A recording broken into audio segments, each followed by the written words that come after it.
2023 스타인테크 C테크 시즌 1 네, 파이널 라운드가 시작됐습니다. 현재까지 총 5개의 회사가 이곳에 이제 선정이 돼서 왔는데요. 그동안 멘토사와 함께 저희가 어떤 회사를 함께 할 것인가 정말 많은 고심을 했고요. 그 끝에 5개 회사가 드디어 이 자리에서 선을 보이게 됐습니다. 먼저 멘토분들을 소개할까 하는데요. 한 분 한 분 좀 인사를 나눠보도록 하겠습니다. 앞서 세미나를 저희가 했지만 그래도 중심이 되는 분들이기 때문에 순서대로 이야기를 해볼게요. 그리드위즈 류준우 사장님, 안녕하세요.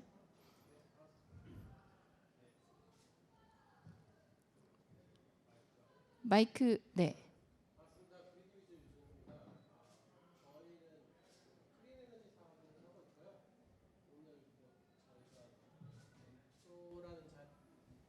단어 자체도 조금 어색한데요. 어쨌든 저희가 같이 일할 수 있는 스타트업을 만날 수 있으면 좋겠다라는 기대로 참석했습니다. 고맙습니다. 감사합니다. 그 옆으로 신성이엔지 김신우 상무님. 네. 네, 안녕하십니까. 신성이엔지 김신호 상무입니다. 사실 아까 저희 대표님이 계셨는데 대표님이 원래 여기 계셔야 되는데 제가 있는데 저희도 그러니까 환경과 관련된 사업을 오래 해왔고 그 다음에 태양광 사업을 하고 있는데 태양광은 아까도 말씀을 드렸지만 늘 신사업이라고 생각을 하고 있고 스타트업의 마인드로 생존해서 버텨나가고 있습니다. 그래서 오늘 발표하시는 분들께 정말 뜻깊은 자리가 되고 의미가 있는 자리가 됐으면 좋겠습니다. 감사합니다. 네, 감사합니다. 그 옆으로 H에너지의 함일한 대표님 나와주셨습니다. 예, 안녕하세요. 저 H에너지 함일한입니다. 저희는 이 재생에너지 시장의 플랫폼으로 이제 사업을 하는 쪽인데요. 그러니까 투자부터 생산, 소비, 거래를 플랫폼으로 일어나게끔 한다. 전개란 거를 플랫폼화 시킨 사람은 하나도 없었었는데 우리가 플랫폼화 시키고 거기에 대한 소유 구조를 우리 개인들이 할 수 있게끔 한다. 석유 재벌이 아니라 그래서 소유 구조를 바꿔보자 이렇게 돼서 저는 수학이나 컴퓨터 공학을 전공한 친구들끼리 모여서 한 것이고요. 이 시텍, 클린텍 이런 분야들이 우리나라에 그렇게 많지는 않았었는데 그래서 이런 자리는 어디든지 가서 서로 얘기도 하고 토론도 하고 이런 자리 너무 좋을 것 같고 앞으로도 많이 있으면 좋을 것 같습니다. 굉장히 응원하고요. 이제 파이팅! 네, H에너지가 어디를 손을 잡아주셨죠? 에코드림. 네, 에코드림 이따 지지 발언 기대하겠습니다. 자, 그리고 오늘 2개의 회사를 손을 잡아주신 회사가 있습니다. 좀 끝에 계신데요. 플랜티팜의 강대현 대표님께서 오셔야 하는데 오늘 부사장님께서 나와주셨습니다. 네. 안녕하세요. 저 플랜티팜의 박용주라고 합니다. 일어나서 안 해도 되는 거죠? 네. 예. 그 플랜티팜도 어떻게 보면은 그 스타트업이고요. 그다음에 저희가 하고 있는 일은 이제 컨트롤드 인바이러먼트 아그리컬처라 그래가지고 이제 스마트팜을 하고 그 중에서도 이제 인도어 버티컬 팜 위주로 하고 있고요. 저는 거기서 그 해외 사업을 담당하고 있습니다. 뭐 좋은 그 스타트업들을 만나가지고선 저는 같이 그 해외에서 큰 사업을 같이 했으면 좋겠습니다. 감사합니다. 네, 감사합니다. 이 멘토분들이 손을 잡은 5개의 회사 어떤 것들일까요? 이분들의 발표를 실제로 듣고 심사를 해주실 심사위원단을 소개하겠습니다. 먼저 D3 주빌리 파트너스의 오승현 책임 심사역님, 안녕하세요. 네, 안녕하세요. 전 D3 주빌리 파트너스 오승현 책임 심사역입니다. 오늘 잘 부탁드립니다. 네, 감사합니다. D3는 또 워낙 임팩트 투자 영역에서 10년 넘은 업력을 가지고 있는 곳입니다. 기대가 큽니다. 네. 열심히 하겠습니다. 네, 다음은 IMM 인베스트먼트의 정수민 팀장님 나와주셨습니다. 안녕하세요. 네, 안녕하세요. IMM 인베스트먼트 정수민이라고 합니다. 저희는 사실 그 전통 벤처 캐피탈로서 에너지 산업에는 사실 많은 포트폴리오가 있거나 하지는 않은데 오히려 전통 산업에서 조금 클린 에너지나 아니면 그 클라이밋 리얼리티 관련해서 대응할 수 있는 회사들을 최근에 많이 탐색을 하고 있어서 열심히 공부를 하고 있는 중입니다. 네, 기존 스타트업들처럼 어떻게 사업화할 수 있을지 그리고 어떤 기술적 혁신이 있는지 열심히 들어보도록 하겠습니다. 감사합니다. 네, 5개 회사 다 픽하셔도 됩니다. 네. 그리고 그 옆으로 저희 심산벤처스의 이승화 대표님, 안녕하세요. 안녕하세요. 심산벤처스의 이승화 파트너이고요. 저희 심산벤처스 같은 경우에는 런던에 베이스를 둔 초기 투자 VC 회사이고 저희가 한국에서 글로벌로 갈 수 있는 이제 기술 스타트업을 찾던 과정에서 유럽과 영국에서 수요가 높은 환경이나 클라이메트 테크 쪽에 관심이 높아 참여를 하게 되었습니다. 잘 부탁드리겠습니다. 네, 감사합니다. 그 옆으로 인라이트 벤처스의 조서현 매니저님 나와주셨습니다. 안녕하세요. 네, 안녕하세요. 저는 인라이트 벤처스 조서영 매니저입니다. 저희도 되게 딱 기후테크 전문 VC다라고는 말씀 못 드리겠지만 어쨌든 저희는 되게 초기 기업, 지방 소재 기업 위주로 많이 기술 기업 위주로 투자를 하고 있는데 하다 보니 이제 저희 포트폴리오사도 그렇고 저희가 검토하는 기업들도 마침 좀 기후 변화에 대응을 하거나 좀 더 적응을 원활하게 도와줄 수 있는 그런 기술들을 가진 기업들을 보다 보니 좀 자연스럽게 저희도 좀 기후 변화 쪽에 관심을 많이 갖게 된 것 같습니다. 그래서 네, 잘 부탁드립니다. 네, 네, 감사합니다. 감사합니다. 감사합니다. 그 옆으로 네, 인비저닝 파트너스의 박인원 수석 심사위원님 나와주셨습니다. 안녕하세요. 네, 안녕하세요. 소개받은 인비저닝 파트너스 박인원입니다. 네, 저희는 소셜 임팩트 투자하는 VC이고 뭐 기후테크가 저희 한 2년 전부터 가장 관심 많이 갖고 있는 영역이어서 네, 오늘 어떤 기업들 나왔을지 굉장히 기대가 됩니다. 네, 고맙습니다. 다 픽해 주셔도 됩니다. 네. 자, 그러면 첫 번째 발표를 들어봐야 될 것 같은데요. 예. 여기는 신성ENG가 손을 잡았습니다. 네, 신성ENG가 멘토를 하는 파란 에너지의 대표님을 모시고 첫 번째 발표를 좀 들어보겠습니다. 각 팀에게 주어진 시간은 총 10분입니다. 조금 더 시간을 쓸 수 있긴 하지만 어쨌든 시간을 지켜주셨으면 좋겠습니다. 큰 박수로 맞이해 주시면 좋겠습니다. 네, 파란 에너지의 저희 김성철 대표님, 예, 큰 박수 부탁드립니다. 발표를 10분 할 수 있어요? 발표 자체를? 네. 5분 아닌가?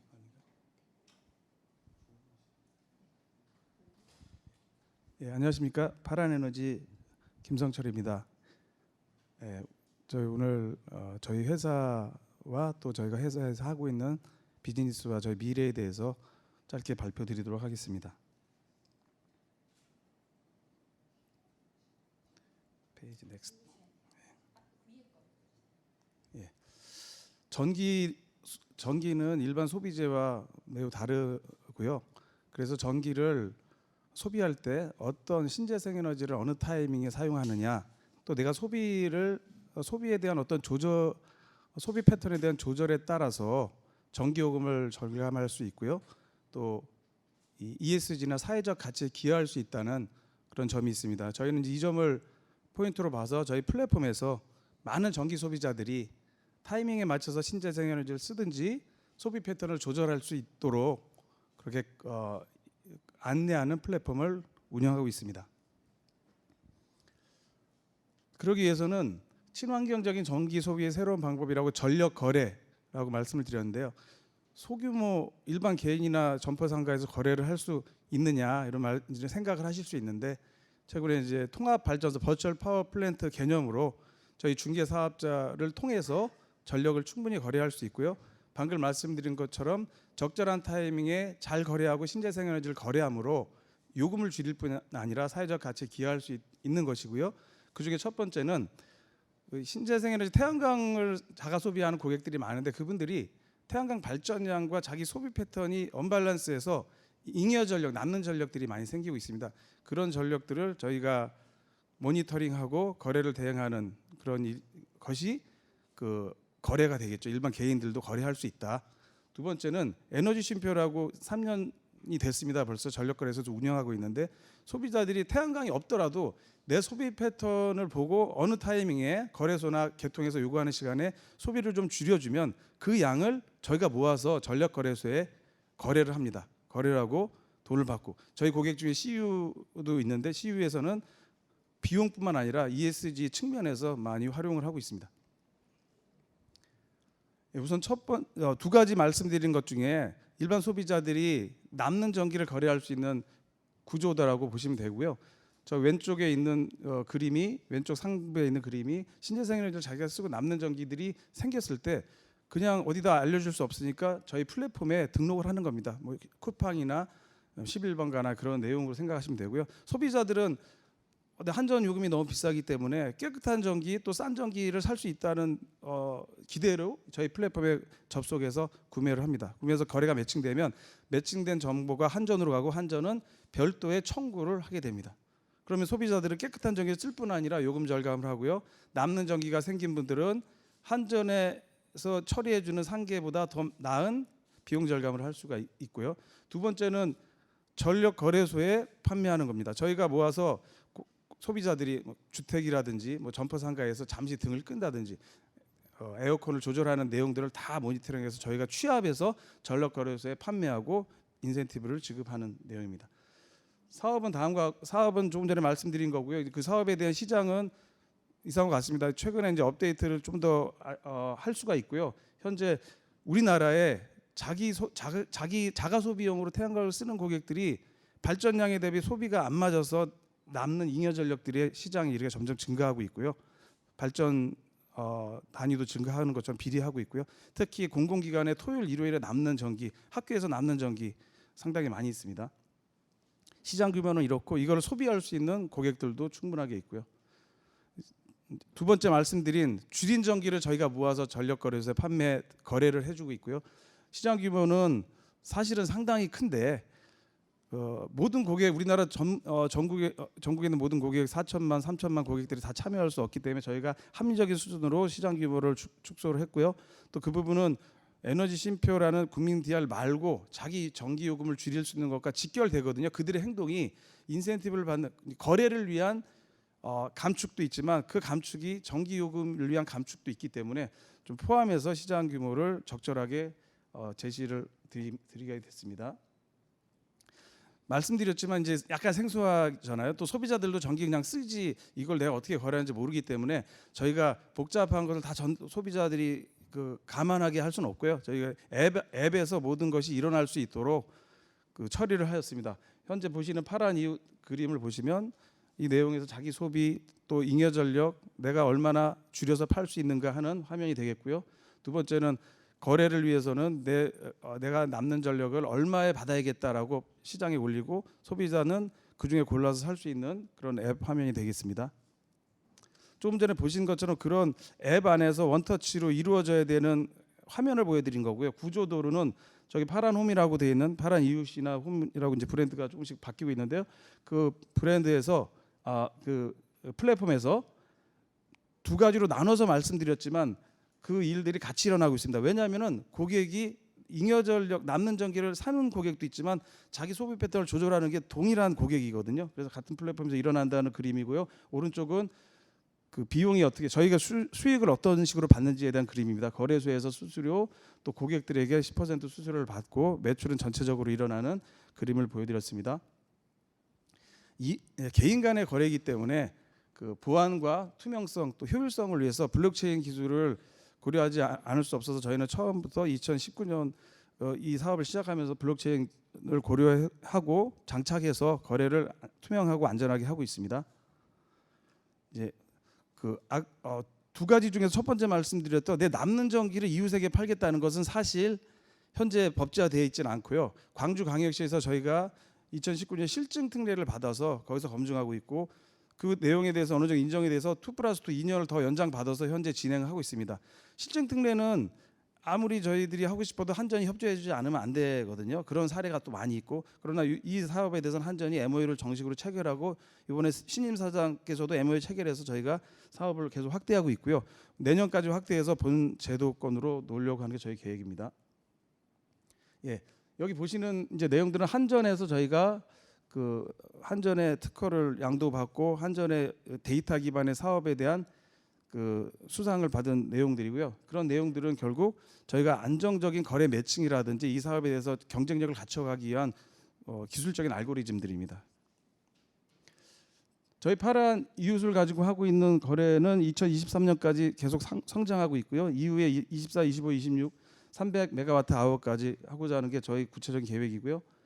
에너지 쉼표라고 해서 전력거래에서 팔고 있는 것도 현재 3,800명, 14,000 그래서 50만 명까지 26년까지 하고자 하는 게 저희 계획이고 저희는 고객들이 단순한 공동주택이 아니라 여기 보시는 것처럼 점퍼상가, 지자체와 연계해서 확대를 하고 있습니다. 최근에는 저희 플랫폼을 이용해서 하나솔루션이라는 대기업이 이 사업에 들어왔는데 저희 플랫폼을 활용해서 그 사업을 하도록 협력을 했고요. 그래서 저희 플랫폼에 대해 인정받을 수 있는 기회가 됐습니다. 최근에 전통시장, 소상공인들을 중심의 전통시장도 우리도 이 거래를 하고 싶다. 또 그러기 위해서 어떻게 하면 되느냐 해서 광주의 월곡시장을 중심으로 해서 시작을 했습니다. 예, 이건 중소형 DR에서 조그만 공장들을 대상으로 해서 비슷한 사업을 하는 걸 한 페이지 추가했습니다.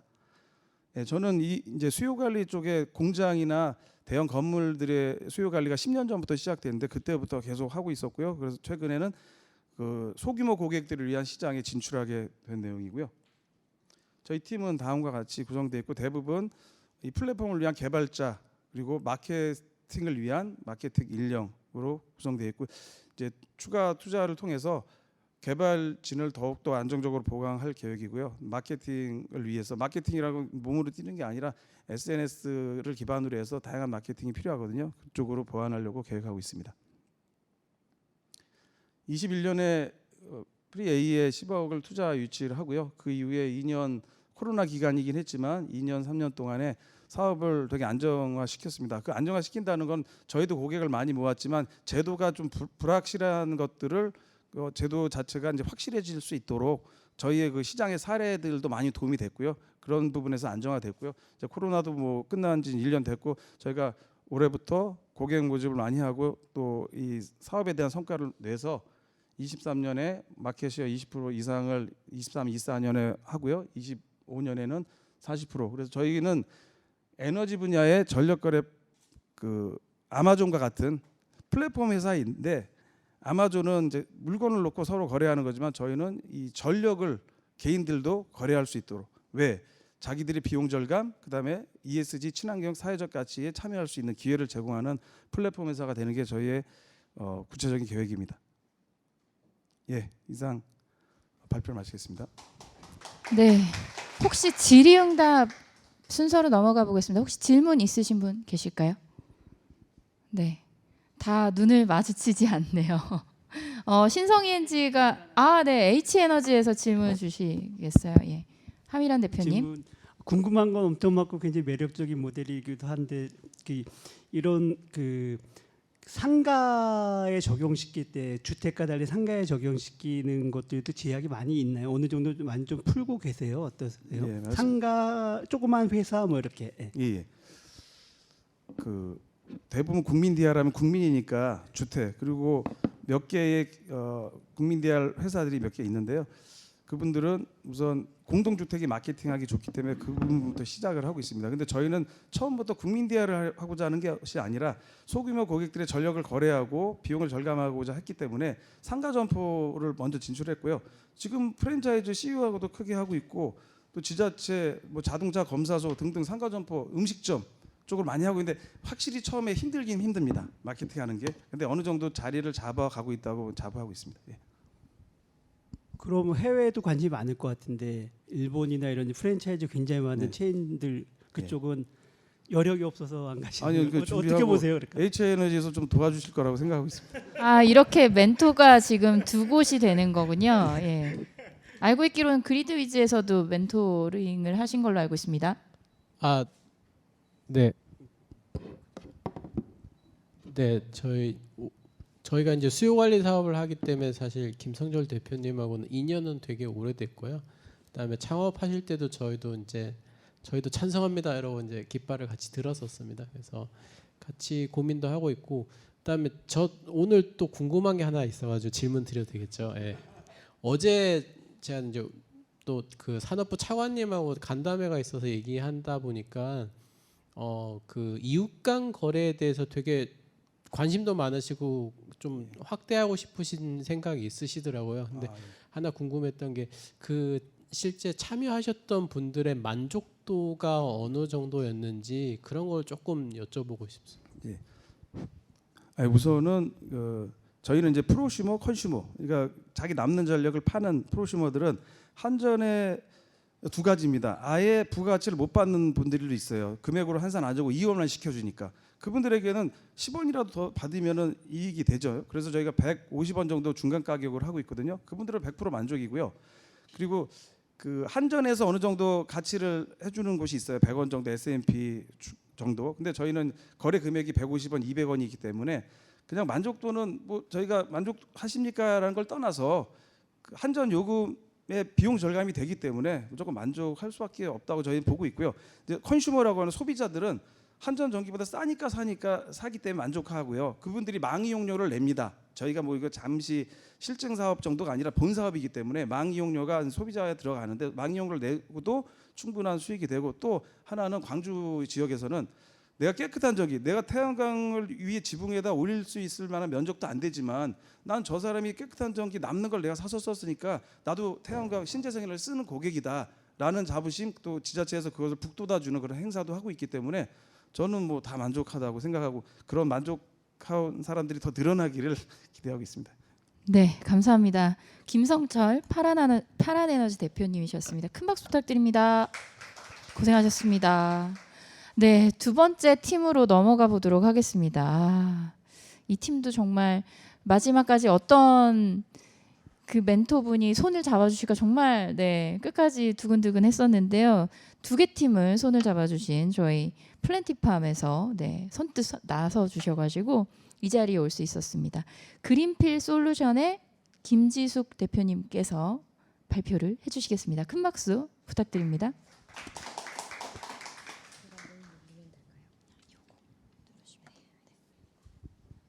안녕하세요. 반갑습니다. 저는 김지숙 대표님은 아니고요. 김지숙 대표님은 저 뒤에 자리하고 계시고, 저는 기획전략과 운영을 맡고 있는 김영옥이라고 합니다. 반갑습니다. 네. 사실 여기 계시는 회사에 비해서는 사실 저희는 되게 아기 같은 회사인데 이렇게 좋은 프로그램에 선정이 돼서 오늘 저희 서비스를 소개시켜 드릴 수 있어서 너무나 감격스럽습니다. 저희는 리필 밴딩 머신 그린필 박스를 중심으로 해서 그 리필 관리자, 그 다음에 플랫폼을 같이 구성해서 솔루션 형태로 판매하고 있고요. 그리고 직접 친환경 세제를 판매하고 있는 리필 밴딩 머신을 운영함으로써 세제를 제공하고 있는 서비스도 함께 운영하고 있는 회사입니다. 말씀드린 요게 바로 그 그린필 박스인데요. 네, 제가 자료를 좀 바꿔서 드렸는데 예전 자료가 좀 있는 것 같아서 상황에 맞게 좀 설명드리도록 하겠습니다. 저희 키오스크 화면을 조작할 수 있는 상단에 키오스크 화면이 붙어 있고요. 그리고 결제 시스템이 함께 붙어 있습니다. 그리고 8개의 제품이 제공되는 리필 구들이 포함되어 있고, 그 다음에 그 안에 내용물이 적재되어 있는 공간으로 밴딩 머신이 구성되어 있고요. 현재는 상품을 선택하고 결제하고 리필이 완료되는 것까지 원스톱으로 이 밴딩 머신 안에서 제공하고 있습니다. 저희가 사용하고 있는 직접 지금 UI 모습을 보실 수 있고요. 저희 팀은 쓰레기에 대한 문제를 해결하려고 노력했습니다. 지금 저희가 생산되는 플라스틱 쓰레기 제외하고도 사실은 판매하면서 남는 잉여적인 자원들, 그리고 사용하면서 버려지는 일상적인 쓰레기들을 어떻게 하면 줄여갈 수 있을까를 고민했고요. 이 줄여갈 수 있는 핵심적인 모델이 바로 그 생산과 소비 안에 있는 유통 과정이라고 생각했습니다. 그래서 이 과정 안에서 어떻게 하면 쓰레기 없는 구매 경험을 만들어갈 수 있을지 고민하면서 이 서비스를 만들었다고 보시면 될 것 같습니다. 지금은 사실은 굉장히 여러 대체제와 대안들이 만들어지고 있지만 사실은 근본적인 해결 방법은 아니라고 생각을 했습니다. 아까 전에 말씀드렸다시피 생산과 소비에서 나오는 쓰레기들은 여전히 많아지고 있는 상황이고요. 대체제들이 개발되고 있지만 이 솔루션들이 완벽하게 이 환경 문제를 해결할 수 있는 대안이라고 저희는 보지 않았습니다. 그리고 소비자들은 이미 굉장히 많은 관심도가 올라와 있는 상황인데요. 이 관심도가 올라와 있는 상황 안에서 그걸 풀어줄 수 있는 서비스, 대안들이 아직은 없다라고 판단을 했습니다. 그래서 저희는 세 가지 핵심 기능을 기준으로 해서 이 스마트 리필 머신을 개발을 했습니다. 첫 번째는 리필이 반복적인 구매를 통해서 환경 효과를 발생시킬 수 있다라고 믿었거든요. 그래서 제일 중요한 건 접근성이었습니다. 어떻게 하면 사용자들 근접거리 안에서 리필을 계속 반복적으로 유도할 수 있을지를 고민해서 그래서 밴딩 머신의 형태를 취했고요. 두 번째는 위생적인 그러니까 범용성을 갖춰야 된다고 생각을 했습니다. 그래서 그 용기도 그 재사용 용기, 고객들이 리필할 수 있는 재사용 용기도 어느 용기든지 사용할 수 있는 범용성을 띄어야 된다고 생각을 했고요. 그리고 사용자 스스로 그 내가 얼마나 용량을 토출하고 그걸 얼마나 사용하는지에 대한 용량에 대한 인식도 필요하다라고 생각을 해서 자동화된 형태로 용량을 최적화된 그 본인이 선택한 용량을 토출할 수 있게끔 또 간혹가다 그 수동 리필샵에서 리필을 하시는 분들 경우에는 그 위생적인 부분들을 굉장히 많이 고민하시거든요. 조금 여러 사람들이 많이 쓰는데 더럽지 않나? 라는 생각들을 많이 하시게 되는데 그런 부분들도 자동 토출로 인해서 효율적이고 위생적인 관리가 가능할 수 있게끔 그렇게 구현을 했습니다. 저희는 시장의 기회가 더 많이 생길 거라고 보고 있습니다. 25년도 지금 저희는 약간 소극적인 자세로 좀 취하고 정책적인 부분들이 취해져 있다라고 생각을 하는데요. 이미 유럽은 플라스틱에 대한 과세들이 굉장히 가도화되고 있고 강하게 추진되고 있는 걸로 알고 있습니다. 특히 영국 같은 경우 이미 과세 정책을 시행하고 있고 그 과세로 효과를 어느 정도 효과를 거두고 있다라는 것들을 홍보하고 있거든요. 프랑스도 마찬가지고. 그래서 이런 부분들이 저희 나라에도 분명히 곧 정책화돼서 나타나리라고 생각하고 있고요. 소비자도 아까 전에 말씀드렸다시피 이미 준비는 모두 다 되어 있고 관심도도 굉장히 높고 그다음에 참여에 대한 의지도 상당히 높은데 그걸 풀어줄 수 있는 서비스가 아직 나타나지 않는 활성화되지 않고 있다고 보고 있습니다. 리필 스테이션을 실제로 이용하시는 분들한테 조사를 했고 저희도 필드 테스트를 진행을 하면서 여러 소비자들을 통해서 듣는 이야기가 이런 서비스가 왜 우리 집 앞에 없을까요? 이 근접거리에 어디 가면 이 서비스를 찾을 수 있을까요? 이런 이야기들 굉장히 많이 하시거든요. 아직 이런 대안들이 충분치 않다라는 것들은 저희는 굉장히 많이 체감을 하고 있었습니다. 그래서 저희는 아직은 국내 시장에서는 이런 선수들이 많이 없다라고 보고 있고요. 지금 이제 저희가 리필 스테이션이 운영되고 있는데 대부분 수동으로 운영되고 있습니다. 그래서 알맹상점이라든지 이런 여러 수동 리필샵들을 가보시면 대부분 다 수동적인 형태로 벌크를 설치해서 수동 리필하는 형태로 운영이 되고 있고요. 기본적으로는 개인 사업자들이 소규모 형태로 로컬에서 운영하시는 형태가 굉장히 많습니다. 그러다 보니까 재고나 어떤 재고의 관리라든지 소비에 대한 컨트롤이 좀 관리가 안 되는 경우들이 굉장히 많고요. 브랜드 대기업에서 운영하고 있는 리필 스테이션도 분명히 있습니다. 근데 자동화된 기계를 설치해 놓고 있는데 이 기계 같은 경우는 사실은 반자동인 경우가 굉장히 많고요. 결제만 따로 온라인을 타고 그 다음에 다시 오프라인 형태에서 수동으로 리필하는 형태를 취하고 있는 경우가 굉장히 많습니다. 그리고 다회용 용기를 사용한다기보다 전용 용기를 구매해서 사용하도록 유도하는 형태가 굉장히 많고요. 그리고 아마 아시다시피 대기업 상권 안에, 그러니까 예를 들어서 대기업이 위치해 있는 곳에 좀 이 리필 스테이션들이 많이 있다 보니까 소비자들 입장에서 생활 접점 안에 그 리필샵들이 없는 거예요. 그러다 보니까 반복적인 구매가 굉장히 어렵죠. 그러다 보니까 환경적인 리필이 진정하게 갖고 있는 그 반복적인 구매에서 나타나는 환경적인 효과는 기대하기 어렵다고 보고 있습니다.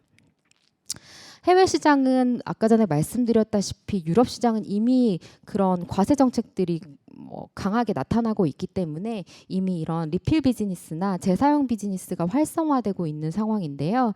대표적인 기업들이 여기 칠레에 있는 알그라모, 그다음에 체코에 있는 미와 이 두 가지 회사는 이미 투자 유치가 굉장히 활발하게 진행되고 있고 유럽 시장을 넘어서 미국까지 진출해서 유통업체들과 손을 잡고 이미 유통업체들 안에 입점돼서 리필 서비스를 전개하고 있습니다. 저희는 리필 솔루션 형태로 B2B 시장으로 그 리필 점포, 스마트 무인 밴딩 머신 리테일 점포들을 시장을 타겟하고 있고요.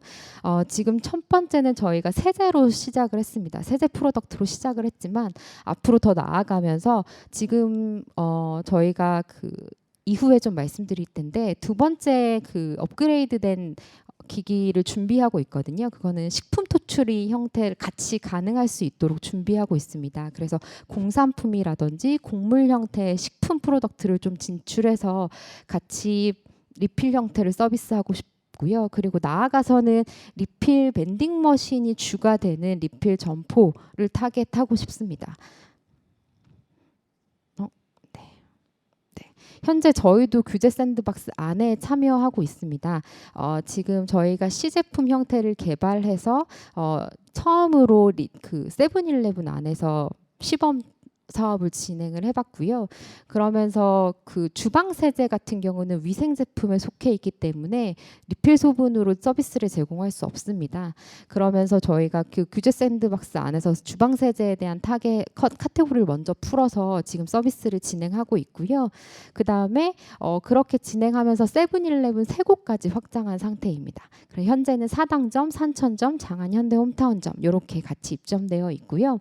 필드 테스트를 계속 진행을 하고 있고 그래서 지금 아까 전에 말씀드렸던 두 번째 그 필드 테스트를 기반으로 했던 장점과 단점들을 그리고 저희가 사업화할 수 있는 그런 형태로 고민하면서 두 번째 버전을 개발 준비를 하고 있습니다. 네. 그리고 현재 또 저희가 그 전용 용기를 함께 SK TBN 스톤과 같이 개발하고 있습니다. 그러면서 그 전용 용기에 대한 개발 그리고 수거 프로세스를 같이 구축하는 논의들도 진행하고 있고요. 그리고 솔루션 판매나 렌탈을 전개하기 위한 사업도 지금 스타트를 시작해서 이미 이번 달에는 이마트 24에서도 저희 리필 밴딩 머신을 함께 만나보실 수 있을 것 같습니다. 네, 그 시범 운영 이후에 본격적인 사업화를 위해서 저희가 솔루션을 구축하고 있는데요. 2023년에는 아까 전에 말씀드렸던 두 번째 그린필 밴딩 머신의 버전이 보여지게 될 것 같습니다. 그래서 12월 달 그 시제품 개발 완료를 저희는 목표로 하고 있고요. 내년 1월 달쯤에는 그 양산 이 본격적으로 진행이 될 것 같습니다. 23년도에 이렇게 진행이 되면 24년도에는 저희가 편의점 쪽의 유통 채널을 활발히 확장해 가려고 하고 있습니다. 그래서 이미 아까 전에 말씀드렸다시피 이마트 24와 세븐일레븐 이미 진출되어 있는 유통업체를 기본으로 해서 그 편의점 유통 그다음에 유통 그 마트 유통을 확장해 나갈 예정이고요. 그리고 저희가 추가적으로 지금 컨택하고 있는 곳이 뭐 빨래방 그다음에 주거 시설, 커뮤니티 센터 이런 것들을 컨택하고 있습니다. 그러면서 식품 프로덕트를 활발하게 확장해 나가고 싶고 또 나아가서는 지금 활성화되어 있는 일본 특히 밴딩 머신이 활발하게 운영되고 있는 일본 시장이나 또 유럽 시장에 본격적으로 진출하고 싶은 게 저희 25년도의 목표입니다. 저희는 B2C 모델, 그러니까 세제 판매를 수익을 하고 있는 매출을 주수익으로 하고 있는 B2C 판매 모델이랑 이 솔루션 형태를 같이 판매하고 있는 B2B 모델 이렇게 두 가지 사업 모델이 있고요. B2B 모델 같은 경우는 80% 정도 지금 목표를 하고 있고 B2C 모델은 20% 정도의 목표를 하고 있습니다. 저희 200대 설치 목표를 저희 목표로 하고 있는데요. 200대 설치와 생산을 목표로 하고 있습니다. 이 200대라는 규모감은 저희가 추가적인 비즈니스 모델과 저희 한 7, 8만 정도의 사용자를 모을 수 있는 획득할 수 있는 규모감이라고 생각을 하고 있고요. 그리고 저희 자체적으로 조직 운영이 가능한 형태의 규모감을 200대로 목표로 설정하고 있고요. 그래서 저희는 최종적으로 현재는 그 10억 이내 시드부터 출발해서 2025년도까지 35억의 그 200대 생산을 목표로 해서 투자 유치를 지금 진행하고 있는 중입니다. 저희 팀은 각각의 영역에서 노하우를 보유하고 있는 경험치를 갖고 있는 팀원으로 구성되어 있고요.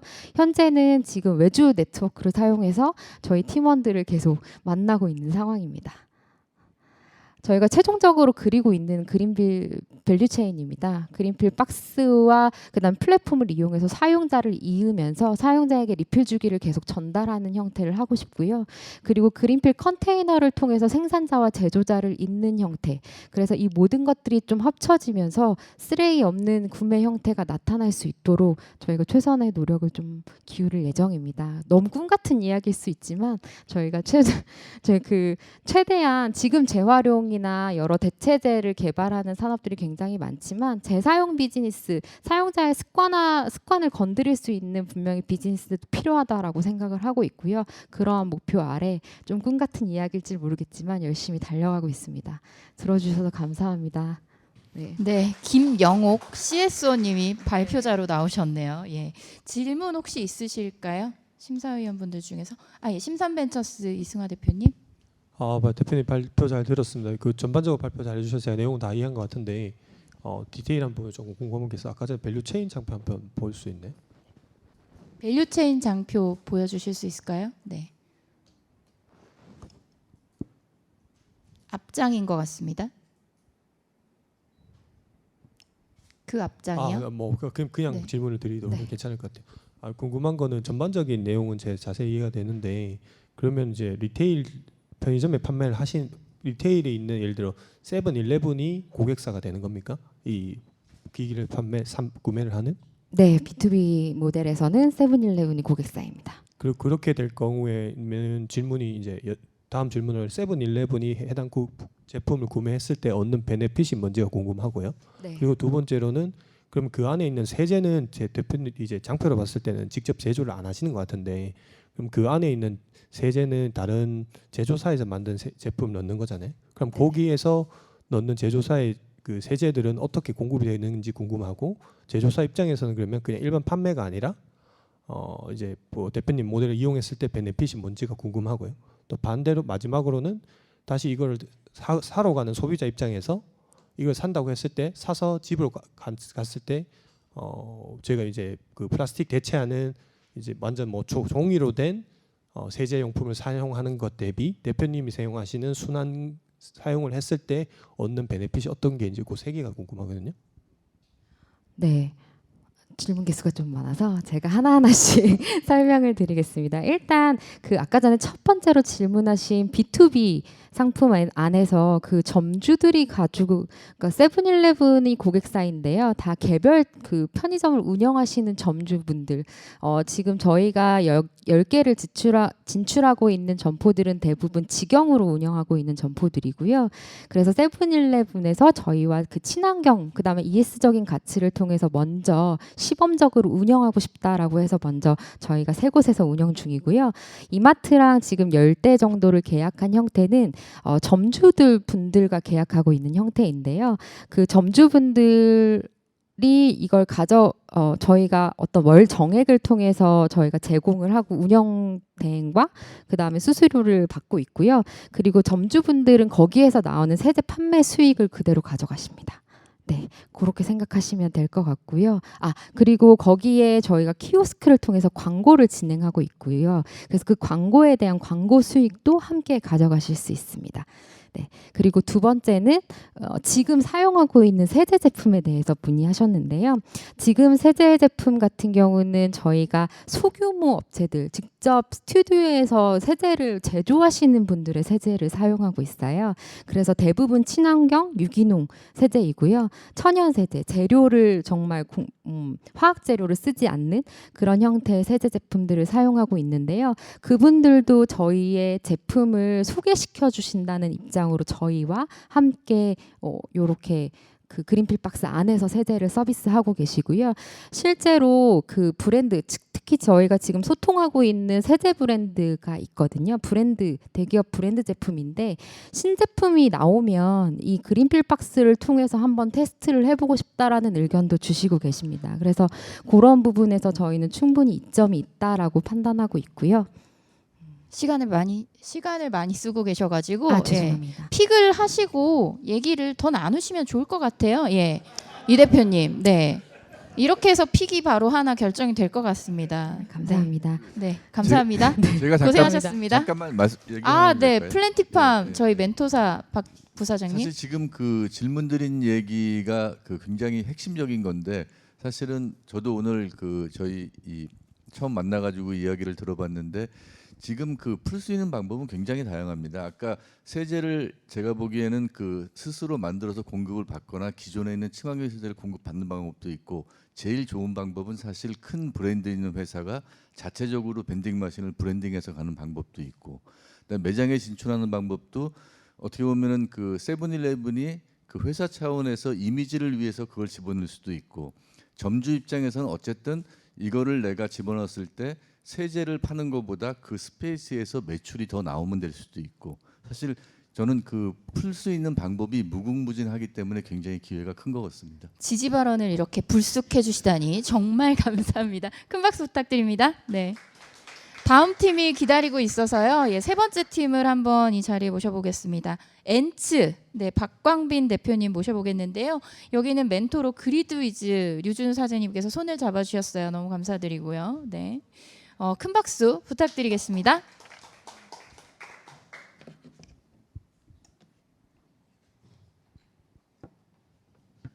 네, 안녕하세요. 엔츠의 박광빈입니다. 저희는 이제 기업용 탄소회계 사스라는 걸 판매하고 있는 회사고요. 네, 이제 저희 소개를 먼저 간단히 드리면은 저희가 가지고 있는 비전은 기업 탄소 중립 관리의 전 과정을 하나의 플랫폼에서 할 수 있도록 하자라는 거고 여기서 이 전 과정이라는 거는 뭐 자동화된 기업의 배출량 산정, 뭐 전문 인력 없이 수행하는 탄소 정보 공개, 기업별로 맞춤화된 탄소 중립 로드맵 수립 이런 것들을 이야기를 하고요. 저희 현재는 이렇게 뭐 다양한 규모와 산업군의 고객사들이 이제 사용을 하고 계시고요. 저희가 이런 뭐 고객사뿐만이 아니라 실제 탄소를 줄여줄 수 있는 파트너사들도 함께 얼라이언스들을 만들어 나가고 있습니다. 네, 뭐 저희 주요 영역인데 뭐 저희는 이제 만들어진 지 2년 6개월 정도 된 회사이고요. 네, 그래서 저희가 이제 배경에 대해서 먼저 간단한 설명인데 이제 기업이 물건을 판매하려면 탄소를 측정하고 줄여야 되는 세상이 됐어요. 여기 계신 분들은 대부분 아시는 이야기일 거라고 생각이 들지만 이제 CBAM이라고 불리는 유럽의 탄소 국경세 제도가 이제 내년부터 당장 진짜로 이제 내야 되는 상황이고요. 뿐만이 아니라 이제 글로벌 기업들이 서플라이 체인 탄소 중립 정책이랑 스코프 3 산정을 시작을 하면서 대부분의 이런 뭐 애플, 마이크로소프트, 나이키, BMW, 벤츠, 현대기아차 이런 애들이 공급망 1차 협력사들한테 다 이제 요구를 하기 시작을 했어요. 저희 고객사들 중에서도 이런 고객사들이 있고요. 그리고 이제 기업이 공시를 하려면 탄소를 측정하고 줄여야 되게 됐는데요. 요 왼쪽 같은 경우에는 그 ISSB에서 만든 IFRS S2라고 하는 이제 글로벌적인 기후 공시의 표준 같은 거예요. 올해 6월에 이제 발표가 됐거든요. 그래서 보시면 조금 특이한 점은 이제 예전에는 뭐 스코프 3를 진짜 우리가 측정하고 공시를 해야 되냐 이런 논란이 되게 많았는데 스코프 3를 해야 되고 앞으로 이게 빠질 일은 없을 것이다 이렇게 명확하게 가이드라인이 나왔고 이거에 근거해 가지고 뭐 유럽이든 북미든 국내든 이제 기후 공시 법안들을 만들고 있는 상황인데요. 미국 같은 경우에는 이렇게 이미 법안이 나와 있는 상태이고 국내의 경우에도 26년도부터는 이제 상장 기업들이 공시를 해야 되는데 이게 뭐 지금 뭐 논란이 많기는 한데요. 올해 말에 이제 확정이 될 예정입니다. 그리고 이제 기업이 돈을 빌리고 투자를 받으려면 탄소를 측정하고 줄여야 되는데 이제 앞으로 이제 금융 거래 같은 것들을 하기 위해서도 이제 이런 탄소 리포트를 내야 된다는 이야기고요. 뭐 이제 최근에는 정부 사업 입찰에 참가하기 위해서도 필요한 경우들이 생기고 있고요. 그래서 이제 모든 기업은 탄소 회계를 시작으로 해서 탄소 중립을 관리해 나가야 되는데 기업들이 뭐 거래처에 물건을 팔거나 뭘 하거나 할 때 뭐 명세서 아래에 저런 정보들을 적어서 이제 리포팅을 해줘야 된다라는 이야기이고요. 저희는 요거를 좀 이제 쉽게 할 수 있게 도와주는 솔루션을 판매하는 회사다 이렇게 이해해 주시면 될 것 같습니다. 그래서 기존에는 기업들이 이거 하는 방식이 내부 인원이 엑셀을 통해서 데이터를 수집하고 관리하고 외부에 이런 뭐 빅4라고 불리는 그런 컨설팅 펌들이나 이런 환경 컨설팅 펌들한테 일회성으로 이제 대응을 하는 방법들이었었고요. 저희는 이거를 탄소회계 시스템을 이용해서 지속 가능한 관리의 영역으로 가지고 오고 싶다. 이게 저희가 하고자 하는 일이고요. 저희 이제 서비스 소개인데 그래서 뭐 탄소 배출량의 측정, 공유, 분석, 감축, 거래까지 기업이 탄소 중립을 데이터로 측정하고 관리할 수 있는 솔루션을 추구하고 있고요. 뭐 뭐 이제 기업의 탄소 배출량을 측정하기 위해서 수집해야 되는 데이터가 되게 다양해요. 뭐 기업의 ERP에 있는 데이터도 있고 고지서도 있고 스마트 팩토리 데이터, 뭐 IoT 데이터, 구매 데이터, 저희한테 직접 입력하는 데이터 이런 것들이 있는데 저희가 이런 것들을 수집하는 파이프라인을 기업 내부에 구축을 해드리고 이걸 수집을 한 다음에 관리하고 자동으로 배출량으로 산정을 하고요. 그래서 스코프 1, 2는 물론이고 3까지 배출량으로 자동 산정해서 관리한다는 이야기이고 이 데이터를 이용을 해가지고 뭐 CDP, ISSB, TCFD 이런 다양한 글로벌 표준에 따른 리포팅을 만들어 드리고요. 기업 내에서 이제 뭐 기존에는 하고 있는 것들도 기업 전체에 대한 통계값들만 나왔었거든요. 그럼 앞으로 이거 어떻게 줄여나가고 어떻게 할지 이제 탄소 기반 의사결정하는 게 불가능한데 저희는 기업 내 뭐 조직별로 사업장별로 배출 원별 배출 시설별로 탄소 배출 현황이 어떻게 되고 이거는 돈이 얼마나 드는데 탄소는 얼마나 배출하고 있는지 이런 탄소 기반의 의사결정을 가능하게 하는 분석 기능을 제공을 해드리고요. 또 이런 목표를 세우는 것들도 기업들한테 되게 어려운 일인데 저희가 데이터 기반의 탄소 중립 로드맵을 설정을 하고 이행 후 검증까지 함께하는 일들도 하고 있습니다. 이런 감축 프로젝트들도 저희가 연결해드리고 있고요. 네, 그리고 글로벌 탄소 감축 프로젝트에 쉽게 기여하고 배출권을 획득할 수 있다라고 써 있는데 저희 자발적 탄소 배출권을 구매하실 수 있는 기능들을 제공을 하고 있고요. 이것들을 저희가 앞으로 더 많이 중개할 수 있는 플랫폼으로 이제 성장하려고 하고 있습니다. 그래서 뭐 저희 구축 도입 프로세스에 대한 이야기인데요. 뭐 최소 2주 만에 구축해가지고 배출량 다 파악해서 리포팅까지 할 수 있다. 뭐 이런 이야기이고 저희가 이제 최종적으로 그리고 있는 비전인데요. 저희 이제 기업 탄소 중립 관리의 모든 것을 책임질 수 있는 솔루션을 완성해 나가고 있고 먼저 기업 고객이 탄소 중립 관리를 하려면 일단 측정해야 되잖아요. 그래서 저희의 탄소액의 사스를 만나게 되고요. 그럼 측정 관리하고 뭐 리포팅하고 분석하고 저희 이 결과를 토대로 저희의 파트너사들 이런 감축 솔루션 사들을 연결해드리고 배출권도 뭐 거래하실 수 있게 해드리고 이 모든 것을 기업에게 턴키로 전달을 하는데 이거를 엔치의 탄소액의 사스가 중심으로 확보를 해가지고 공급을 하겠다 이렇게 이해해 주시면 될 것 같습니다. 감사합니다. 네. 시간을 너무 알짜게 쓰셨는데 네. 질의응답을 받겠습니다. 네. 신성희 NG 김신우 상무님. 네. 발표 너무 잘 들었고요. 저 되게 좋아하는 사업 모델이고 사실 저희도 저런 부분에 있어서 직접 하는 게 항상 어렵다라고 생각하기 때문에 근데 하나 궁금한 거는 여쭤보고 싶은 거는 사실은 기존의 빅4나 이런 데 쪽에 거액의 비용을 들여서 물론 저기 박용진 상무님 계시긴 하지만 그러면서도 하는 것 중에 하나는 어떻게 보면 회사 내부에 그런 부분들을 대신해 주는 것도 있지만 저런 이제 공시나 탄소 배출 감축에 대한 부분들을 신뢰성에 대한 부분들인 것 같거든요.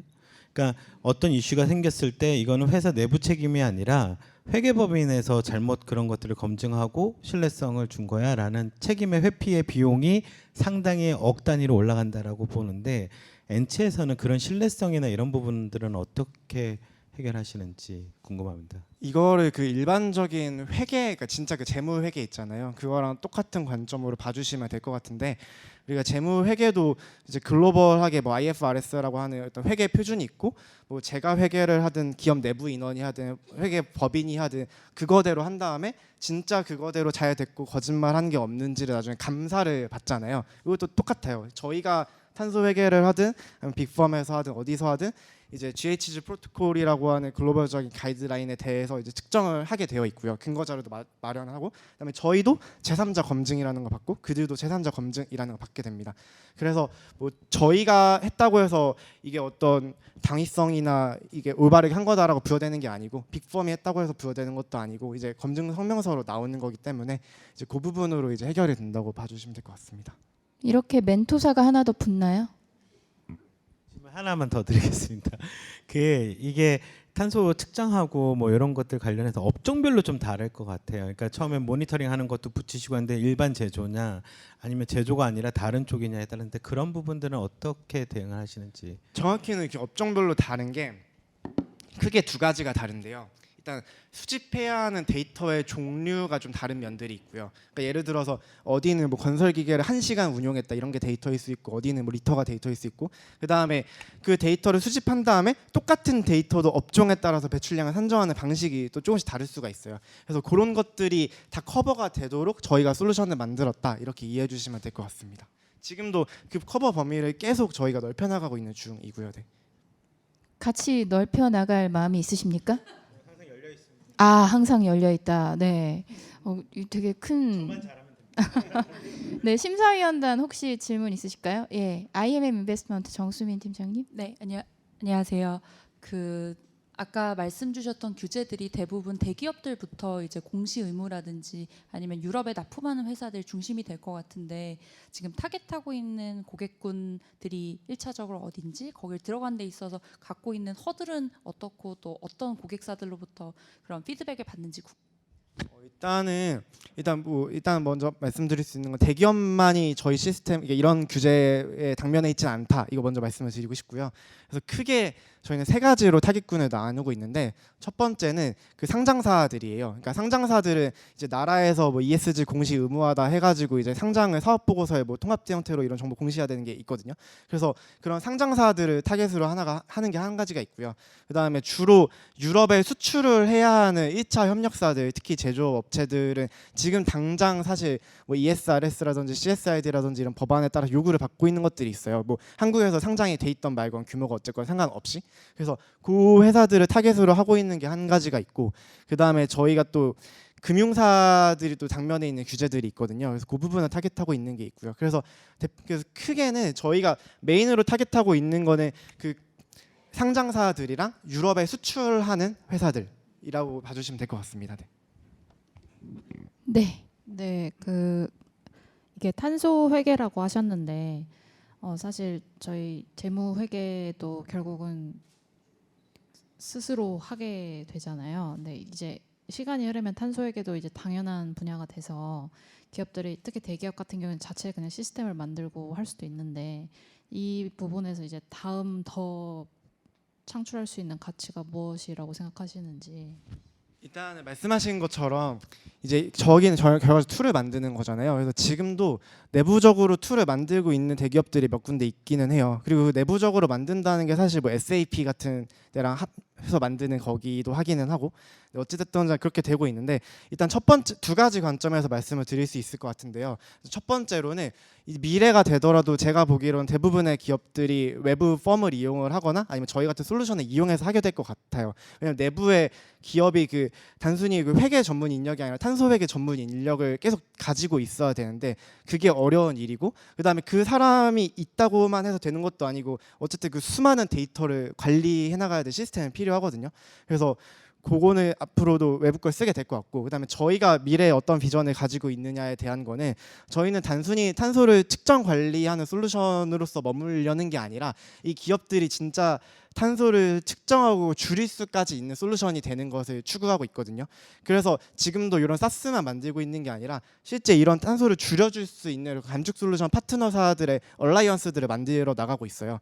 그래서 저희 거를 썼었을 때 측정하고 리포팅하는 건 당연하고, 이제 앞으로 그럼 이제 기업들이 줄여 나가야 되는데 우리가 어떤 감축 솔루션들을 도입할 수 있고, 이 감축 솔루션은 돈은 얼마나 드는데 배출량은 얼마나 줄어들고, 이제 이런 것들을 시뮬레이션하고 도입하고 또 저희 플랫폼 안에서 그 감축 솔루션이 얼마나 탄소를 줄였는지를 관리해 줄 수 있고, 이런 것들을 좀 추구하고 있는 게 저희가 미래에 바라보고 있는 거라고 말씀드릴 수 있을 것 같아요. 네. 다들 고개를 끄덕끄덕 하셔가지고 픽을 다 주실 것 같은 느낌이네요. 네. 시간이 돼서 여기에서 마무리하겠습니다. 지금까지 엔츠의 박광빈 대표님이셨습니다. 감사합니다. 자, 다음 네 번째 팀을 만나보도록 하겠습니다.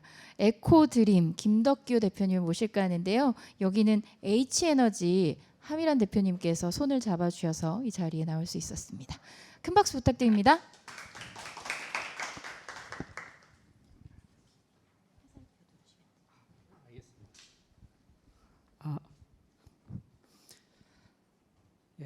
시작하도록 하겠습니다. 반갑습니다. 저희는 페페트병을 활용한 친환경 재활용 소재 플레이크를 제조하는 기업입니다. 기후 테크다 보니까 아무래도 에너지 분야가 많은 것 같습니다. 하지만 기후 테크 분야 중에서는 이 5대 분야 중에서 저희는 이제 에코테크로서 재활용을 통한 환경 보호로서 이제 기후 테크 부분에 있는 기업입니다.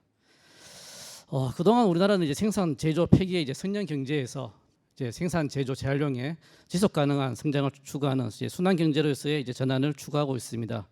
그러기 위해서 2022년에 투명 페트병은 별도 분리 배출 제도가 시행이 되었고요. 지금 뭐 아파트에 비롯하여 단독 주택에서도 이제 별도 분리 배출을 해야 되는 현실에 와 있습니다. 국내 페페트병은 연간 한 32만 톤 정도가 이제 발생이 되고요. 그 중에서 이제 이 플라스틱 재활용업 자체가 이제 중소기업 업종으로 지정이 되었습니다. 그래서 이제 대기업 진출은 이제 불가한 상황이고요. 페트병을 재활용한 의류라든지 신발 많이 들어보셨을 것입니다. 그런 재활용이 늘다 보니 2021년 대비 페트병에 대한 재활용 페트병에 대한 가격은 2배 이상 상승이 하였고요. 국내에는 현재 지금 페트병은 연간 약 25만 톤으로서 약 1조 원 정도 수입이 되고 있습니다.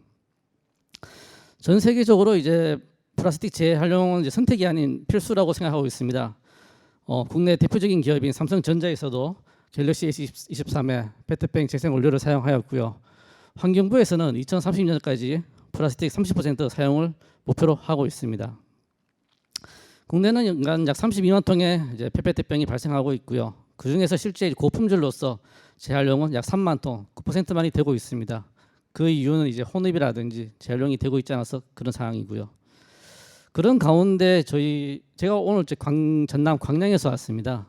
전주, 저희 전남, 광주, 제주에는 페트병을 재활용할 수 있는 공장이 없습니다. 그래서 저희 광주, 전남에 있는 페트병들은 경기도, 경상도로 가서 현재 재활용이 되고 있는 것이 현실입니다. 환경부는 이제 페트병을 재활용하기 위해서 보툴이라고 페트병으로 다시 페트병을 만드는 법안을 마련하였습니다. 한국 코카콜라에서는 금년 5월달에 재생 플라스틱 10%를 사용한 코카콜라를 출시를 하였고요. 롯데 칠성음료, 국내 맥주 판매인 오비맥주까지도 재생 플라스틱 사용을 현재 발표를 하고 있습니다. 이제 페트병은 무색 무라벨 시대가 될 거고요. 환경부는 2025년도까지 재생 페트병을 10% 이상 사용한 페트를 사용하는 목표로 하고 있습니다. 이제는 플라스틱의 패러다임이 저희는 바뀐다고 말씀드릴 수 있습니다. 이제는 재활용을 하지 않으면 물건을 판매할 수 없는 시대가 오고 있습니다. 저희는 이러한 페트병을 재활용을 위해서 이제 페트병을 회수하면서 바로 즉시 분쇄를 하는 더 그린이라는 이제 분신 머세를 이제 개발을 하였고요. 기존의 이제 업체하고 이제 운전 방식을 말씀드리자면 기존에는 이제 B2C로서 유상 한 개당 10원씩 유상 수거 방식이지만 저희는 이제 무상 수거로서 현재 호텔에서 나오는 객실에서 나오는 페트병을 수거하고 있습니다. 이러한 바로 페트병 플레이크를 이제 가지고 수거를 하다 보니 기존 자원화 공정 대비 약 60%의 자원화 공정 생산 향상 및 경제적, 환경적 가치를 확보할 수 있었습니다. 국내 재활용 시장은 약 2조 원 규모이고요. 저희는 최소 규모로서 남부 지역만 규모를 잡았을 때도 10%만 잡아도 2천억 원 이상의 시장을 가지고 있다고 저희는 보고 있습니다. 저희는 이제 호텔에서 나오는 페트병을 말씀드린 것처럼 수거하고 있고요. 현재 전 남해안 지역에는 1,003개 정도의 호텔이 있습니다. 그 중에서 30% 규모인 300개 수거 호텔을 목표로 하고 있고요. 호텔에서는 연간 약 10톤 정도의 페트병이 발생이 되고 있어가지고 자체 수거 3,000톤을 목적으로 하고 있습니다. 저희는 이제 1차로 남해안 지역 호텔을 이제 주거 거점으로 체결을 하고서 전국 지역으로서의 호텔을 거점으로서 확대를 예정을 하고 있습니다. 저희는 호텔에서 시작을 하여서 기업, 지자체로 페트병 수거 영역을 확대하고 있습니다. 현재 수자원공사, 포스코 그룹사, 조선내양 등과의 기업 협약을 통하여서 페트병을 현재 수거를 하고 있습니다. 저희는 현재 금년 5월달부터 저희 21년 저희 4월에 창업을 해가지고요. 저희 2년 6개월 정도 됐는데 페트병 수거는 금년 4월에 시작을 해가지고 현재 약 35개 협업 파트너가 있고요. 지금까지 약 32만 개의 페트병을 수거를 하였고요. 탄소 저감량으로서는 약 35만 6천 킬로 정도의 탄소 감축을 이루어냈습니다. 저희는 앞서 말씀드린 것처럼 호텔 자체 수거 약 3,000톤, 그다음에 호남, 제주 지역에서 나오는 지자체에서 나오는 수거량 7,000톤을 합쳐가지고 호남에서 페트병 플레이크 연간 10,000톤 규모로서 호남 플레이크 제조 1위 기업을 목표로 하고 있습니다. 저희는 올해 이제 광주 나주권에 이제 수거센터를 현재 구축을 현재 목표로 하고 있고요. 지리적인 우위를 가지고서 경제적인 논리로서 당연하게 물류비 절감 효과를 가지고 저희는 이제 광양만에 공장 구축을 현재 계획하고 있습니다. 저희는 2025년 이제 말씀드린 것처럼 페트병 생산 1만 톤을 현재 구축을 계획하고 있고요. 매출은 연간 150억, 영업이익 40억을 목표로 하고 있습니다. 이쪽 경기도에 있는 우리나라 국내 최대 재생 플레이크 생산 업체 같은 경우는 2018년 이후에 매년 약 15% 이상의 이익률을 계속 확보하고 있는 것이 저희 제조업의 강점이자 가장 높은 제조업 수익 같습니다. 저희는 올해 이제 신용보증기금에서 리틀 펭귄 선정이 되어서 5억 원의 보증을 받았고요. 그다음에 조기 창업 패키지 선정 중에 있습니다. 저희는 2026년까지 누적 투자 210억 원을 목표로 기업 가치 1,000억으로서 2027년에 IPO를 현재 계획하고 있습니다. 현재 저희는 이제 시드 투자를 현재 받으려고 나왔고요. 저희는 지금 목표 금액은 5억입니다. 저희는 뭐 경쟁사 대비 훨씬 뭐 우월한 지리적인 위치를 가지고 있다고 생각을 하고 있고요.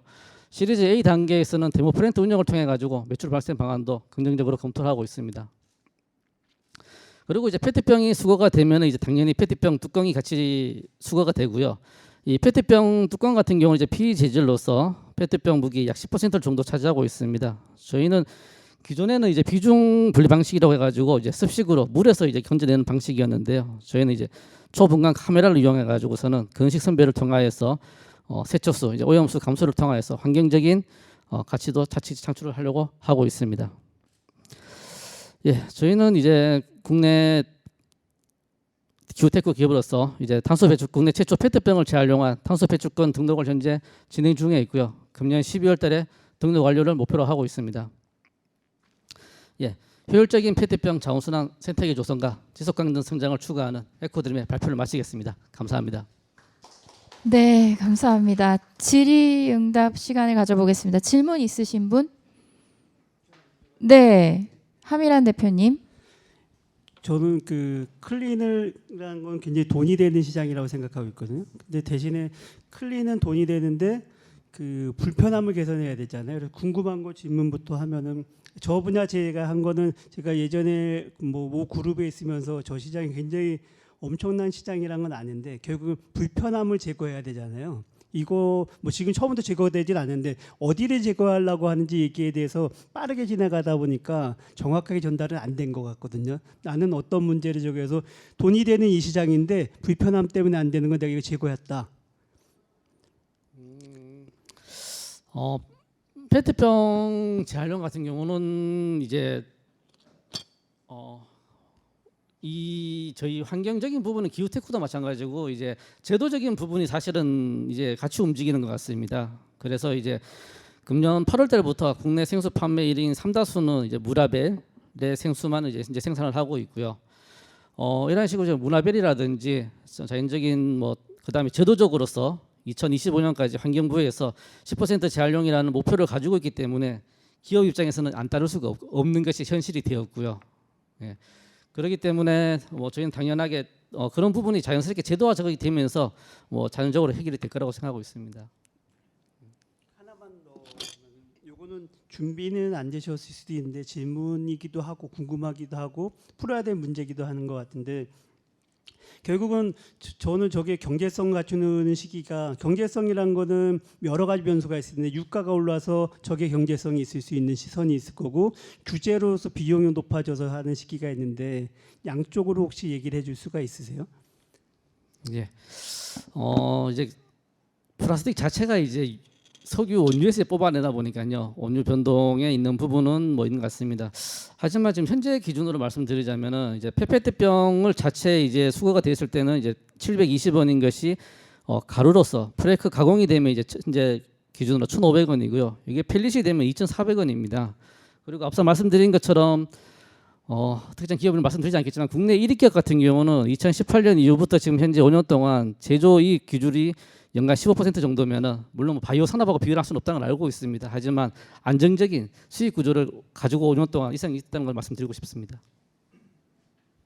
멘토님의 질문이 너무 날카로워서 네. 근데 궁극적으로는 좋은 질문이었던 것 같아요. 네, IMM 인베스트먼트 정수민 팀장님.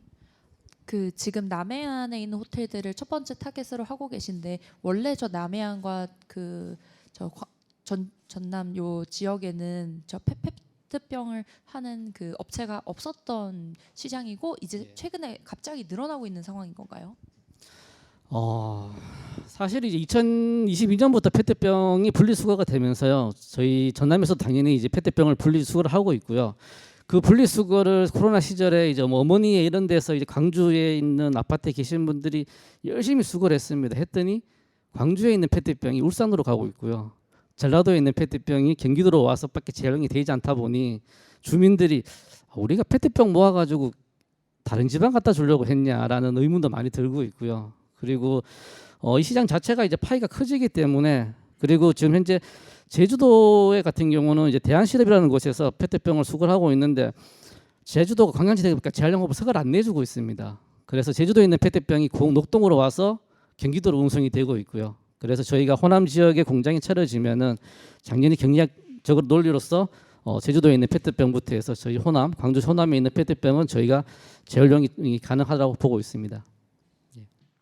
네, 인비저닝 파트너스 사장님. 네, 그 페트병 같은 경우는 뭐 상대적으로 선별도 좀 쉽고 좋은 고품질의 재활용품도 많이 나오고 뭐 사용처도 많이 있어서 꽤 현재로서도 그 재활용 좀 시스템이 잘 갖춰진 걸로 알고 있는데 그런 상황에서 저희가 좀 추가적으로 제공할 수 있는 가치가 뭔가가 좀 궁금한데, 제가 이해하기로는 그 현장에서 머신에서 바로 분쇄를 하기 때문에 뭐 물류비가 줄어든다 뭐 그런 측면인가요? 아니면 다른? 예, 맞습니다. 네. 예, 저희도 이제 흔히 말하는 이제 택배 차량 1톤 트럭을 가지고 재활용업 자체가 이제 사람들한테 불만 안 되기 때문에 감춰져서 이렇게 운반이 돼야 됩니다. 그래서 저희도 이제 흔히 말하는 택배 차량에서 운반을 하고 있는데 페트병 자체를 아무리 찍으려도 1톤 트럭에 150kg 이상 실리지가 않습니다.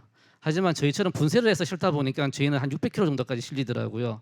그래서 타사 경제사 대비 약 4배 이상의 물류 수수비를 아낄 수가 있던 점이 나왔습니다. 그리고 지금 현재 많은 이제 페트병에 대해서는 현재 많은 뭐 오류라든지 그런 부분도 있지만은 현대엔지니어링, 기아자동차 등 이제 모든 산업재 자체에서도 이제 적용이 되고 있습니다.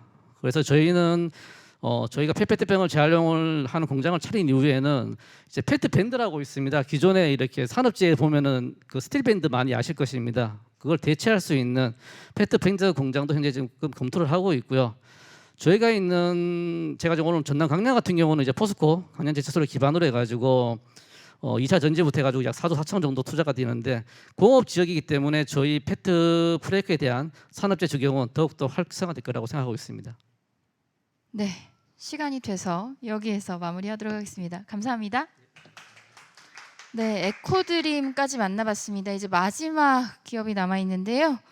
멀리 경상도에서 와주셨습니다. LMP 농업회사법인 박은호 대표님을 모시고 이야기를 들어보겠습니다. 멘토로 플랜티팜에서 손을 잡아주셨습니다. 감사합니다. 이야기 들어보겠습니다. 큰 박수 부탁드립니다.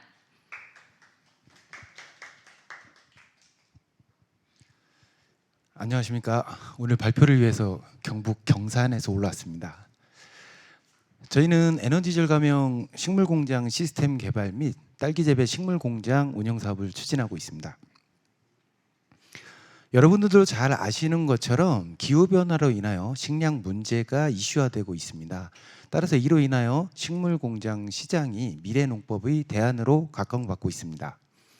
하지만 이런 식물 공장이 에너지를 많이 소비하고요. 재배 작물이 엽채류로 한정되어 있다는 것입니다. 이로 인해서 많은 식물 공장 업체들이 에너지로 인한 운영비와 엽채류 재배로 인한 채산성 부족으로 어려움을 많이 겪고 있습니다. 이런 문제를 증명이라도 해주듯이 농업계의 애플이라 불리던 에어로팜을 비롯해서 에파베스트, 칼레라 같은 업체들이 줄줄이 법정 관리를 신청을 하고 있습니다.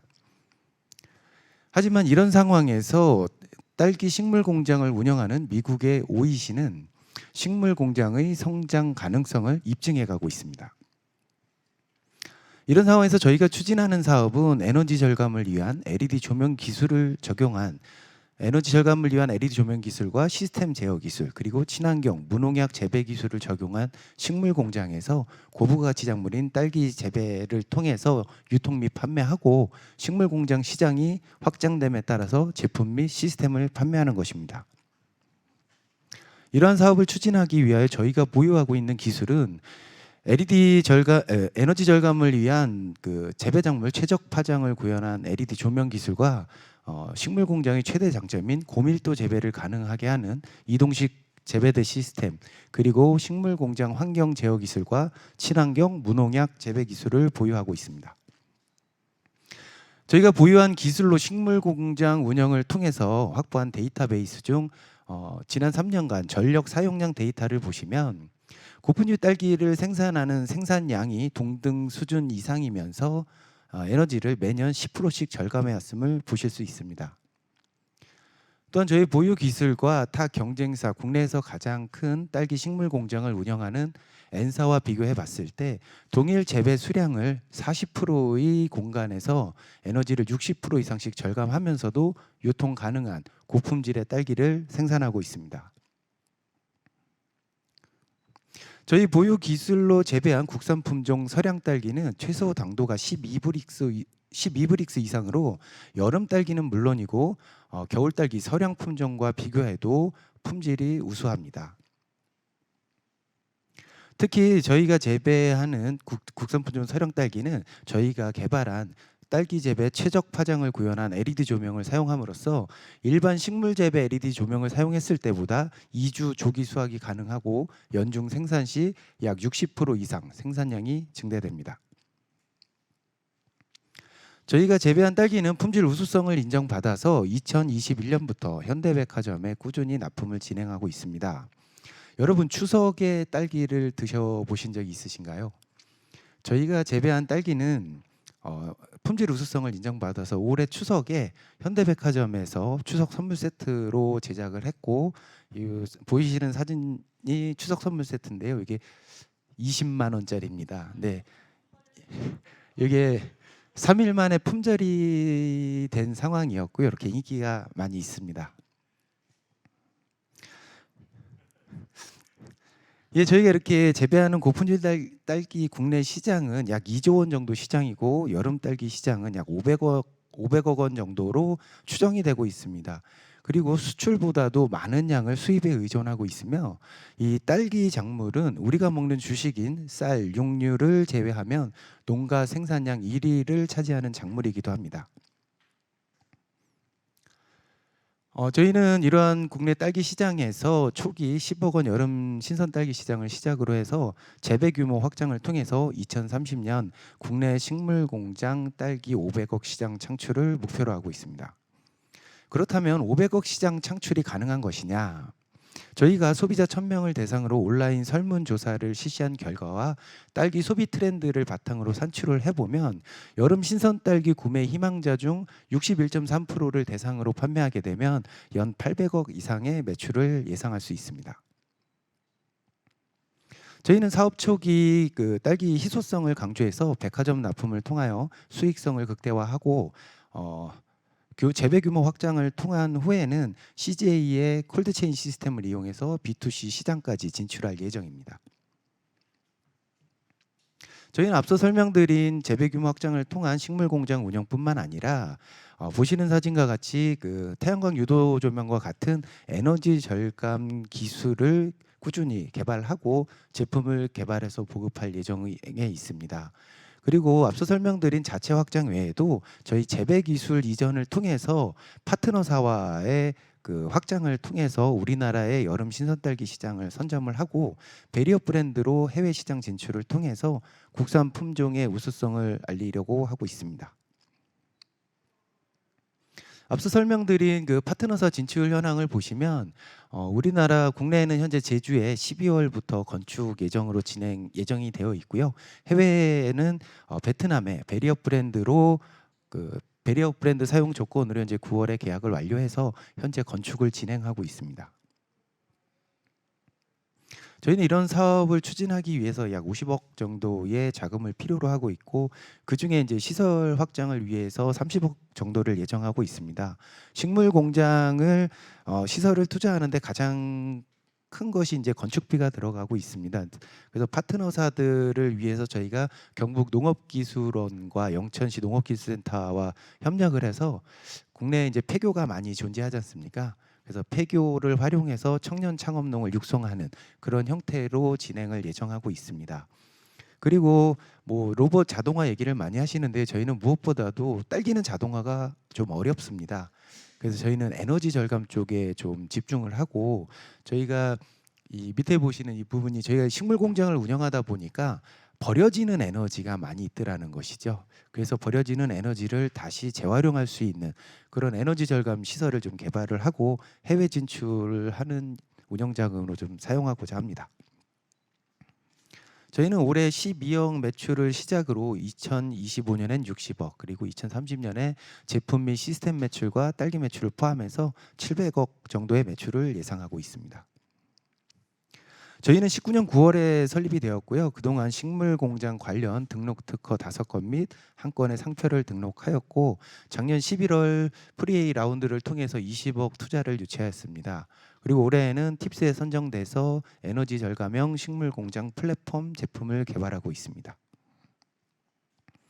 저희는 저를 포함해서 총 6명의 전문가들로 구성이 되어 있고요. 그다음에 외부 기술 자문과 협력기관들과 함께 진행을 하고 있습니다. 여러분 앞에서 말씀드렸지만 미국에서는 그 딸기 식물 공장을 운영하는 OEC가 있습니다. 이 OEC와 저희는 같은 해에 딸기 그 생산에 성공을 비슷한 시기에 했는데요. 보시는 그 사진처럼 1조 3천억 달러 시장을 뒤엎을 딸기계의 테슬라 OEC가 미국에는 있습니다. 우리나라에는 국산 품종 서량 딸기를 재배하는 LMP가 있습니다. 저희 계획상 보면 2년 이내에 싱가포르에서 OEC와 부딪힐 것으로 예상을 하고 있습니다. 저희는 우리나라를 시작으로 해서 해외 시장 진출까지 저희 LMP가 실현해 보도록 하겠습니다. 이것으로 발표를 마치도록 하겠습니다. 아, 네, 감사합니다. 우리나라 사람들이 딸기를 그렇게 많이 먹나요? 아, 네. 20만 원 패키지 너무 탐나는데 없네요, 오늘. 네, 안타깝지만 질문 있으실까요? 네, 인라이트 벤처스 조서영 매니저님. 네, 발표 잘 들었고요. 한 가지 질문 드리고 싶었던 게 이제 딸기 같은 경우는 모종도 영향이 굉장히 크다고 하는데 혹시 LMP에서는 모종이라든지 이런 걸 좀 그런 토양 이런 거에도 좀 자체적으로 개발하고 계시는지 아니면 혹시 뭐 외부 협력 업체에서 받아보시는지가 궁금합니다. 예, 질문 감사합니다. 저희가 그동안 3년 딸기 식물 공장을 운영하면서 가장 힘들었던 게 바로 그 모종 부분입니다. 모종 때문에 실패도 많이 했고 수확량도 많이 좀 편차가 있고 하는데요. 그 문제를 해결하기 위해서 올해 저희가 자체 그 모종 자체를 자체적으로 육묘를 해서 올해 테스트를 완료했고요. 내년부터는 자체 모종을 통해서 진행을 할 예정이고 그러면 수확량도 안정이 되게 진행이 될 것으로 예정하고 있습니다. 네, 다른 질문 있으실까요? 싱가포르랑 부딪히게 된다고 하니까 뭔가 기대가 되네요. 네, 열심히 해보겠습니다. 네, 그럼 이걸로 마지막 팀까지 발표를 들어봤습니다. 큰 박수 부탁드립니다. 감사합니다. 네, 이제 심사위원의 마음속에 어떤 팀을 픽을 해야 할까 고민이 아마 많으실 것 같은데요. 그 고민을 이어가는 동안에 전체적으로 어떻게 보셨는지 저희 공동 주최사인 법무법인 디라이트의 대표 변호사이자 ESG 지속가능센터 앉아서 하셔도 될 것 같아요. 예, 지속가능센터장을 맡고 계신 저희 조원희 변호사님, 우리 그 탑5 팀들 법률 멘토 해주실 거잖아요. 예. 네, 오늘 어떻게 보셨어요? 예, 저희가 지금 그 더 컴퍼니즈하고 여러 분야에서 이제 이스타인테크를 공동으로 해오고 있는데요. 오늘 이제 나오신 분들 면면을 보니까 그 전보다 훨씬 준비되신 분들이 많은 것 같아요. 준비된 기업들이 많고 사실 그 전에는 이제 어떤 현실적으로 투자가 필요하다든지 이런 게 많았는데 오히려 이제 그런 부분보다는 같이 이제 할 수 있는 그런 협업 포인트들을 많이 찾는 것 같아서 하여튼 저희가 이제 이번 기후테크, 시테크를 통해서 더 좋은 기업들이 잘 발굴되고 또 그 기업들이 또 많이 좀 알려지고 또 이제 사업을 영위하는 데 있어서 좋은 또 임팩트가 될 수 있으면 좋겠다는 생각이 듭니다. 감사합니다. 예. 네, 감사합니다. 자, 어느 순서로 할까요? 네, 픽 기업을 발표를 해보도록 하겠습니다. 뭔가 그 두근두근하는 음악 없이 바로 진행해 보도록 하겠습니다. 가나다 순으로 할지 앉은 순서대로 하겠습니다. 그러면 박인원 인비저닝 파트너스 수석 심사영님부터 픽 기업을 발표 부탁드리겠습니다. 뭐 한 가지 확인하고 싶은 거는 저희 투자사가 한 명 있는데 거기는 뭐 괜찮습니다. 네. 상관없나요? 네. 하나만 뽑아야 되나요? 아닙니다. 여러 개 뽑아도 되고 5개 팀 다 뽑아도 됩니다. 네. 네. 알겠습니다. 네. 저는 뭐 개인적으로 에너지 쪽 관심 많기도 하고 뭐 전반적인 뭐 발표 내용 고려했을 때 저는 엔츠하고 파란 에너지 2개 뽑겠습니다. 네, 엔츠 파란 에너지 축하드립니다. 네, 마이크를 인라이트 벤처스의 조서영 매니저님께 드리겠습니다. 혹시 5개 다 뽑으면 어떻게 되는 아 건가요? 진짜요? 예, 아니요, 박수 부탁드립니다. 네, 지금 인라이트 벤처스 5개 다 가나요? 잠시만요. 저도 지금 대표 파트너님께 전화 드려야 되나요? 아니요.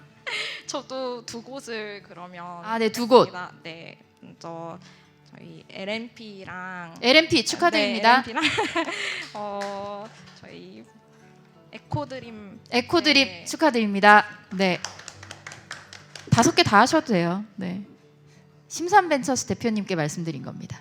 자, 심삼벤처스 이승화 대표님. 저는 그 엔스코프랑 LNP 보겠습니다. 엔츠와 LNP? 엔스코프, 엔츠 맞습니다. 네. 네, 엔츠 벌써 지금 엔츠 3표 네. 나온 건가요? 축하드립니다. LNP 두 표 받으신 거죠 지금? 네, 축하드립니다. 다음 IMM의 정수민 팀장님 몇 개인가요?